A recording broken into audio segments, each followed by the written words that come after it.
अजमेर से खबर आ रही है। अजमेर की क्रॉस लेन होटल में भाजपा प्रदेश अध्यक्ष मदन सिंह राठौर की प्रेस कॉन्फ्रेंस।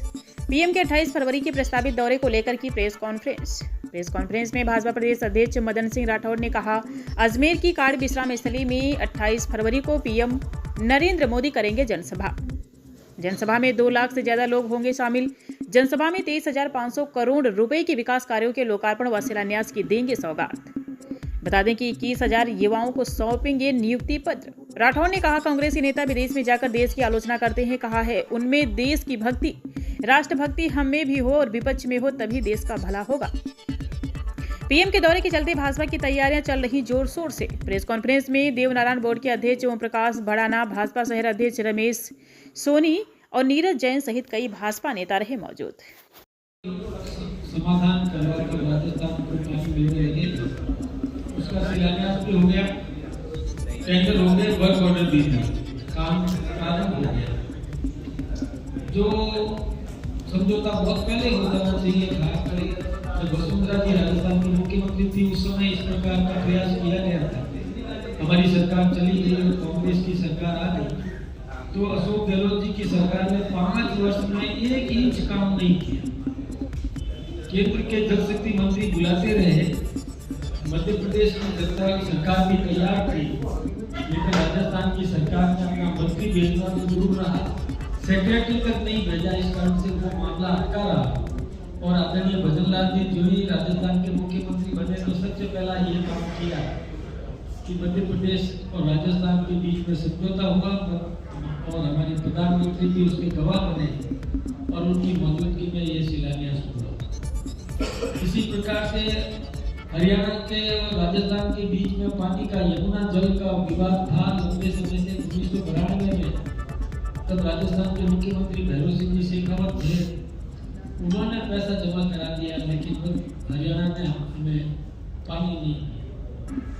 कभी राजस्थान में बीजेपी की सरकार और हरियाणा में कांग्रेस की, कभी हरियाणा में बीजेपी की तो राजस्थान में कांग्रेस की। इस कारण से वो पानी भी हमको नहीं मिला। मैं धन्यवाद देना चाहूँगा राजस्थान के मुख्यमंत्री भजनलाल जी संजय को, उन्होंने आते ही हरियाणा में भी हमारी सरकार, राजस्थान में भी हमारी सरकार और केंद्र में भी हमारी सरकार, इसको ट्रिपल इंजन कह सकते हैं। और हरियाणा के साथ में हमारा समझौता हुआ और वो पानी भी हमको मिलने लगेगा, तो निश्चित रूप से और उस क्षेत्र के जिले भी और वहाँ के किसानों और आम जनता के लिए इस प्रकार का काम किया।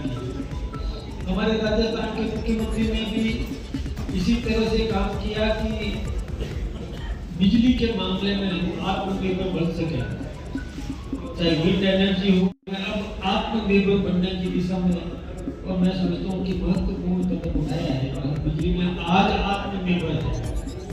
जब भजनलाल जी मुख्यमंत्री बने थे, उस समय बिजली मिला नहीं करती थी, हमारे प्लांट भी बंद थे, लेकिन भजनलाल जी ने न केवल वो प्लांट चालू किए अपितु और सोर्सेज से भी बिजली प्राप्त करके राजस्थान को बिजली के मामले में आत्मनिर्भर किया। अब किसानों को भी हम दिन में बिजली देने की स्थिति में आ गए हैं और पूरी बिजली हम देंगे। और यही कारण है कि जब बिजली में हम आत्मनिर्भर बने तो कई निवेशक भी राजस्थान की ओर आकर्षित हुए। देखिए, कोई भी निवेशक जो अपने गाड़े पसीने का पैसा कहीं लगाना चाहता है तो इस उम्मीद के साथ लगाता है कि मेरा पैसा डूबेगा नहीं, मेरा पैसा सुरक्षित रहेगा। इस प्रकार के प्रयास कांग्रेस के राज में भी हुए थे। उन्होंने भी प्रयास किया कि निवेशकों को आकर्षित किया जाए, राजस्थान में उद्योग स्थापित करें, लेकिन निवेशकों ने कांग्रेस सरकार पर भरोसा नहीं किया। उसका कारण यह था, न तो बिजली थी, न पानी था, न स्थायी सरकार थी। उस समय के मुख्यमंत्री अशोक गहलोत अपनी सरकार को बचाए रखने के लिए अपने समर्थक विधायकों को लेकर के होटलों में डेरा डाले बैठे रहे।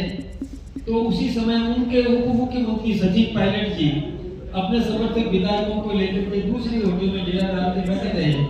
तो अस्थिर सरकार थी, स्टेबिलिटी नहीं थी, तो अस्थिर सरकार में निवेशक किसके भरोसे कैसे रखा। इसके कारण से वो निवेशक आए नहीं और औद्योगिक विकास राजस्थान में हो नहीं सका।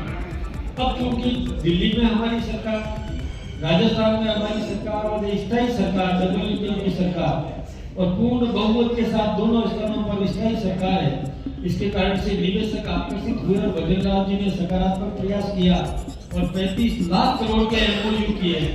और मुझे इस बात की खुशी है कि इनमें से 8,35,000 करोड़ के जो एमओयू तो प्रोडक्शन में आ गए। राजस्थान में औद्योगिक विकास हुआ, राजस्थान समृद्ध हो रहा है, रोजगार मिल रहे हैं। यही नहीं, हमारे मुख्यमंत्री ने एक ही मांगे उनकी तो रोल बैक। वो अभी तो वही तो कह रहा हूँ, जो मैंने दिया जवाब, अभी खुल के दिया, अभी जवाब यही तो दिया, इन्होंने लिया मेरे से, आपने सुना नहीं, मैंने माइक से बोला। एक बार हमारा कोई लेना देना नहीं है, किसी के साथ अन्याय नहीं होने देंगे, न्याय होगा, सबको समान समुचित न्याय मिलेगा, उसकी रक्षा करेंगे। लगातार कांग्रेस आपके ऊपर आक्रामक जो तेवर है वो दिखाती आ रही है। कांग्रेस के में नेतृत्व की थोड़ी कमी है। मैं एक बात आपसे कह रहा हूँ, यदि आप सुने तो मैंने एक बात बताया कि कांग्रेस का नेता यदि कोई भी बात विरोध करना हो तो हिंदुस्तान में करेंगे, समझ में आता है। हिंदुस्तान के महामहिम राष्ट्रपति जी को आप शिकायत करें, समझ में आता है। विदेश में जाकर हिंदुस्तान के नेतृत्व की आलोचना करता है तो राष्ट्रभक्ति कहाँ है, राष्ट्रीय चरित्र कहाँ है?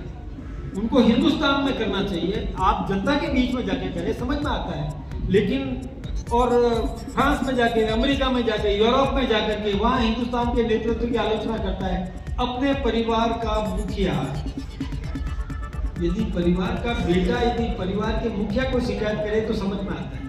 मोहल्ले में जाके शिकायत करे तो उस परिवार का हितैषी नहीं हो सकता। और कांग्रेस के राहुल गांधी जी परिवार के हित की बात नहीं कर रहे हैं, राष्ट्रभक्ति की बात नहीं कर रहे हैं। जब कभी भी संसद चलती है, कभी कोई न कोई ऐसा लेकर के आकर के हंगामा खड़ा कर देते हैं। अभी देखिए कि क्या जरूरत थी उनको ये अभी वहाँ अर्धनग्न होकर के वहाँ प्रदर्शन करना, ये शोभा देता है? कभी भी नहीं। मैंने पहले भी कहा है कि एक कबीरदास जी ने कहा था कि जाका गुरु भी अंधला चेला खरा निरन, अंधा अंधी ठेठिए दोनों खूब पड़न। तो जिसका नेता उच्छृंखल है उसका चेला भी उच्छृंखल होगा ही होगा। और उच्छृंखल मिल करके कुएं में गिरेंगे, पार्टी को गर्त में ले डूबेंगे कांग्रेस को। ये स्थिति बन रही है। मैं सोचता हूँ उनको भी थोड़ा समझ रखना चाहिए। मेरी एक सोच है, राष्ट्रभक्ति हम में भी हो, विपक्ष में भी हो, राष्ट्रीय चरित्र उनमें भी होना चाहिए, पक्ष में भी होना चाहिए, विपक्ष में भी होना चाहिए, तब देश का भला होगा। यदि अराष्ट्रीय गतिविधियों को प्रोत्साहन देने का काम करेंगे तो हिंदुस्तान की फौज सर्जिकल स्ट्राइक करे और फौज से पूछे, सवाल करे वो राष्ट्रभक्त है क्या? जब देश पर संकट के संघर्ष के स्थिति बने उस समय वो जो विपक्ष की भाषा बोले वो राष्ट्रीय चरित्र नहीं कहा जा सकता। उनको राष्ट्रीय चरित्र जनता समझा देगी। डोटासरा जी आरोप लगा रहे हैं कि